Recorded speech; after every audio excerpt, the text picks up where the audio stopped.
ate in the same lunchroom, attended as 14 the same class, and studied in the same school, often rode the same trolley car, but never said a single word to each other. Our eyes met, but our lips exchanged nothing. I grew to hate Reb Sanders and his fanaticism. That's chapter 14. What page is that, chapter 14? Huh? 234. 234, you guys. It's 220 in my book. Reb Sanders now was fighting against them. He had organized some Hasidic Rebbe's to fight against the homeland idea. See, they don't agree on anything. An anti-Zionist rally he was, Reb Sanders was organized. So, again, his father collapses at one of the speeches, and he's really in very bad shape because he's basically killing himself with his activities. And then I think finally, well, they're out of college, and it's the end of the term. That's chapter 14. Chapter 15, now his father comes back, and the war has broken out in Palestine between the Arabs and the Jews. The Israelis don't exist. It's not a country called Israel yet. This is chapter 15. In April, Tiberias, Haifa, and Safad were occupied by the Haganah, and the Irgun, with the help of the Haganah, captured Jaffa. So they're fighting it out here.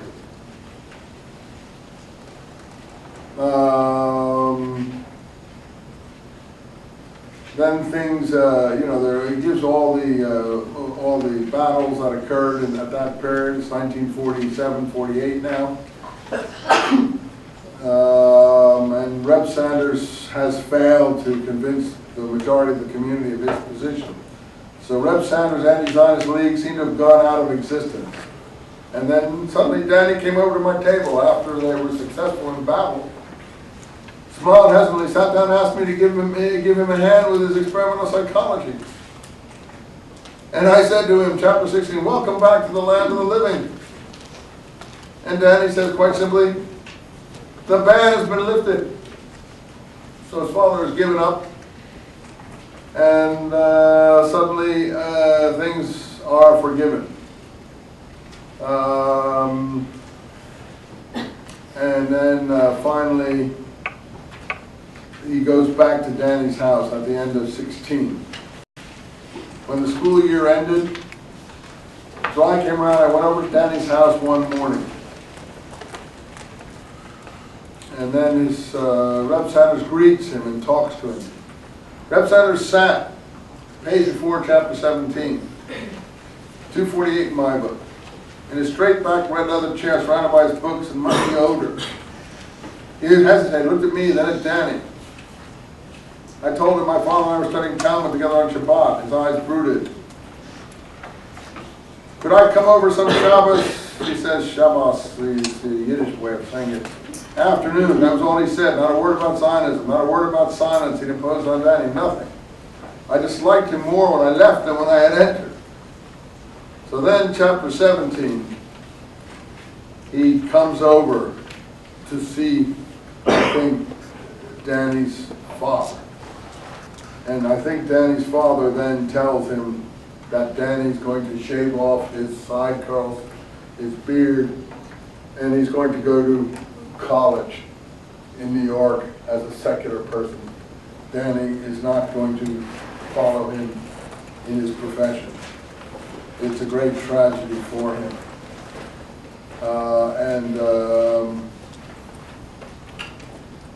Well, that goes on into chapter 18. And finally, Reb Sanders is talking to Danny in chapter 18 here, about 5 pages before the end here. He said, Reuben, I want you to listen carefully. He said, Reuben, his eyes had said Danny, but he's talking to Reuben, you will not understand. You may never understand. You may never stop hating me for what I've done. I know how you feel. I do not see it in your eyes, but I want you to listen. A man is born into this world with only a tiny spark of goodness in him. The spark is God. It's the soul. The rest is ugliness and evil, a shell. The spark must be guarded like a treasure. It must be nurtured. It must be fanned into flame. It must learn to seek out other sparks. It must dominate the shell. Anything can be a shell, Reuben. Anything. Indifference, laziness, brutality. Yet even a great mind can be a shell. Reuben, the master of the universe, blessed me with a brilliant son, and he cursed me with all the problems of raising him. So he goes on to make his confession to Reuben. It's a very long speech. And then Danny says that his brother is going to be the successor now. I think, but I guess here he tells Danny, well, Danny's father is still telling him all about these things. And that goes on all the way till 2 pages before the end. He makes this long speech about everything. And he says, I loved him and talked with him and held him under my prayer shawl. And so on and so forth. You think I'm cruel? I see from your eyes that you think I was cruel to my Daniel. Perhaps, but he's learned. Let Daniel be a psychologist. I know he wishes to become a psychologist. I do not see his books. I did not see the letters from the universities. I know what he's doing. And his life, he will be a tzaddik. He will be a tzaddik for the world, a righteous one. The world needs a tzaddik. So on. It's a tender confession, as you see. I can't read the whole thing, but I hope that you'll read it. And finally, the last page. After all these things, Danny came over to our apartment one evening in September.